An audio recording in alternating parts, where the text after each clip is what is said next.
বাংলাদেশের এমন একটি জায়গা যেখানে মেঘ আপনার মাথার উপরে নয়, পায়ের নিচে খেলা করে। আধুনিক কোলাহলের অনেক দূরে কুয়াশার চাদরে ঘেরা এক রহস্যময় রাজ্য। ম্যাপে এই জায়গাটি সবাই চেনে, কিন্তু খুব কম মানুষই এর হৃদস্পন্দন অনুভব করতে পেরেছে। মেঘ যেখানে মাটিতে নেমে আসে, পাহাড়ের ভিতরে লুকিয়ে আছে নীরবতা, শূন্যতা, রহস্য। এই সব নিয়েই বান্দরবন। বান্দরবন বাংলাদেশের পার্বত্য অঞ্চলের সবচেয়ে সুন্দর জেলা। চট্টগ্রাম বিভাগের অন্তর্গত এই এলাকা পাহাড়, নদী আর মেঘের এক অপূর্ব মিলন। সমুদ্রপৃষ্ঠ থেকে 1000 ফুট উঁচুতে এটি যেন পুরো বাংলাদেশের ছাদ। এই পাহাড়গুলো শতাব্দী ধরে আদিবাসী ঐতিহ্য এবং রাজকীয় ইতিহাসের সাক্ষী হয়ে দাঁড়িয়ে আছে।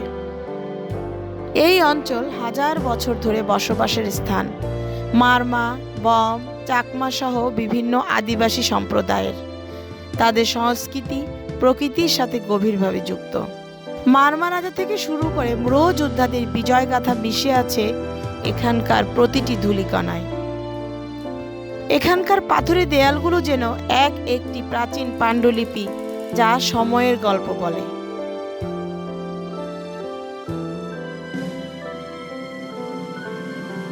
ভৌগোলিকভাবে এগুলো আরাকান ইউমা পর্বতশ্রেণীর অংশ, যা পাললিক শিলা এবং ঘন রেইন ফরেস্টে ঘেরা। বান্দরবানের পাহাড়গুলো গঠিত হয়েছে প্লেট টেকটোনিক্সের ফলে। ভারতীয় প্লেট ও বার্মা প্লেটের সংঘর্ষে উঠে এসেছে এই পাহাড় শ্রেণী। প্রাগৈতিহাসিক টেকটনিক পরিবর্তনের ফলে সৃষ্টি হওয়া এই খাড়া পাহাড়গুলো এখনো ভূতাত্ত্বিকভাবে সক্রিয়। এখানে নদীগুলো লক্ষ বছর ধরে কঠিন পাথর কেটে এই গভীর গিরিখাত তৈরি করেছে। পর্যটকেরা এখানে নিজেকে হারিয়ে ফেলতে আসে আর ফিরে পায় এক অপার্থিব প্রশান্তি। এটি ফটোগ্রাফারদের জন্য স্বর্গ আর ভ্রমণ পিয়াসুদের জন্য এক পরম তীর্থস্থান। আর এমন কিছু স্থান যেখানে পৌঁছানোই এক চ্যালেঞ্জ। যখন গোধূলির আলো এই চূড়াগুলোতে পড়ে, মনে হয় পুরো দিগন্ত যেন তরল সোনায় স্নান করছে।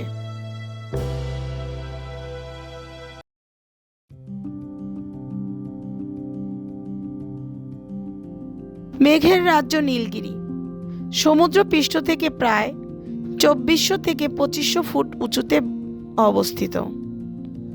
বাংলাদেশের সেনাবাহিনী পরিচালিত একটি পর্যটন কেন্দ্র। আগে এটি দুর্গম পাহাড় ছিল, যা বর্তমানে আধুনিক রিসোর্টে রূপান্তরিত হয়েছে। মেঘের লুকোচুরি দেখার জন্য এখানে দাঁড়ালে মনে হবে আপনি আকাশে ভাসছেন। বাংলাদেশের তৃতীয় সর্বোচ্চ উঁচু স্থান চিম্বক পাহাড়।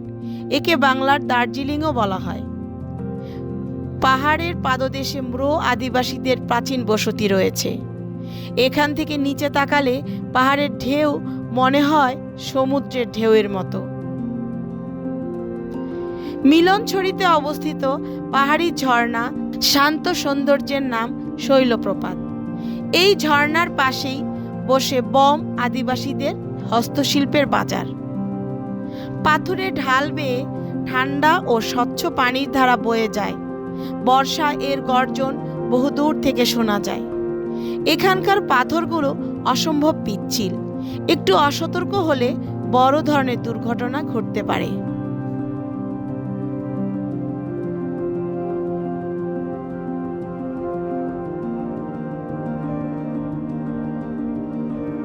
বগালেক রহস্যের ঘেরা পাহাড়ি হ্রদ। বগালেকের স্ফটিক স্বচ্ছ পানি কখনো কমে না। স্থানীয়দের বিশ্বাস, একটি ড্রাগন আগুনের গোলা হয়ে পাহাড়টি পুড়িয়ে দিয়েছিল। সেখান থেকেই এই হ্রদের সৃষ্টি। ভূতাত্ত্বিকদের মতে এটি একটি মৃত আগ্নেয়গিরির জ্বালামুখ অথবা ভূমিকম্পের ফলে সৃষ্ট। এখানকার পানির রং ঋতুভেদে নীল থেকে ঘোলাটে হয়। হ্রদের গভীরতা অনেক বেশি, প্রায় গড়ে 38 মিটার। লেকের তলদেশে খাড়া পাথর থাকায় সাঁতার কাটা বিপজ্জনক। 2003 সালে নির্মিত আধ্যাত্মিক শান্তির এক কেন্দ্র স্বর্ণ মন্দির। এটি বাংলাদেশের বৃহত্তম থেরবাদা বৌদ্ধ মন্দির।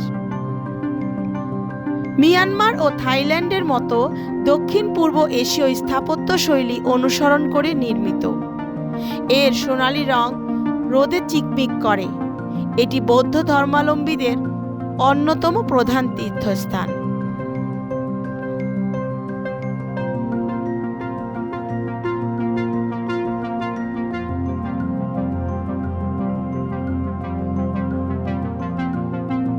প্রায় 3172 ফুট উচ্চতা বিশিষ্ট মেঘের দেশ কেও ক্রাডং অ্যাডভেঞ্চার প্রেমীদের স্বপ্ন। একসময় একে বাংলাদেশের সর্বোচ্চ পর্বত মনে করা হতো। এর চূড়ায় দাঁড়ালে মায়ানমার সীমান্ত দেখা যায়। জুম্মু পাহাড় থেকে চূড়া পর্যন্ত রাস্তা খুব কঠিন এবং খাড়া। ট্রেকার এবং অ্যাডভেঞ্চার প্রেমীদের জন্য এটি একটি ড্রিম ডেস্টিনেশন। নাফাকমের বিধ্বংসী গর্জন ও রূপ অতুলনীয়। মারমা ভাষায় নাফা মানে মাছ আর কুম মানে গভীর খাদ। নাফাকুম রেমাক্রি নদীর উপর অবস্থিত বাংলাদেশের সবচেয়ে শক্তিশালী ঝর্ণাগুলোর একটি।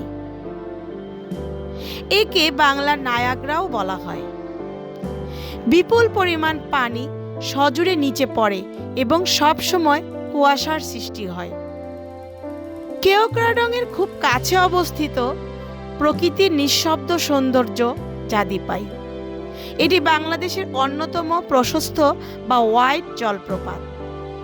এর চারপাশ ঘন জঙ্গলে ঘেরা, যা একে রহস্যময় করে তোলে। যারা নির্জন এবং আদিম প্রকৃতি পছন্দ করেন তাদের জন্য এটি সেরা স্পট।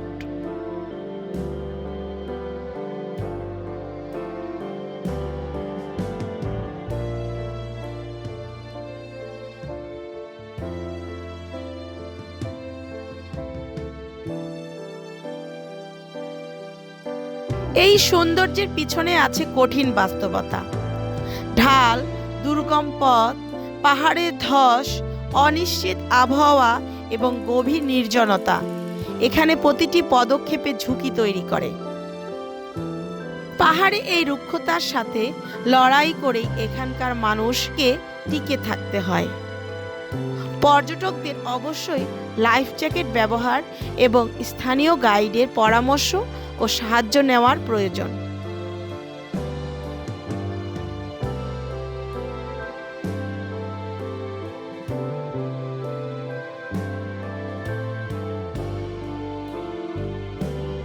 এই পাহাড়গুলো শুধু ভ্রমণ স্থান নয়, এগুলো আমাদের দেশের ফুসফুস, যা অক্সিজেন আর সম্পদ যোগায়। জুম চাষ থেকে শুরু করে ইকো ট্যুরিজম, বান্দরবান আমাদের অর্থনীতির এক বিশাল শক্তি। পর্যটন বাড়লে স্থানীয় আদিবাসীদের জীবনমানের উন্নয়ন হয় এবং পাহাড়ি হস্তশিল্পের প্রসার ঘটে। বান্দরবান বাংলাদেশের একটি অন্যতম পর্যটন কেন্দ্র নয়, এটি একটি অনুভূতি। আপনি পাহাড় ছেড়ে চলে যাবেন ঠিকই, কিন্তু পাহাড় আপনার ভেতরে আজীবন রয়ে যাবে। কুয়াশা ঘনিয়ে আসছে। আজকের মতো আমাদের এই মেঘের রাজ্যের সফর এখানেই শেষ, কিন্তু পাহাড়ে এই রোমাঞ্চকর যাত্রা এখনো অনেক বাকি।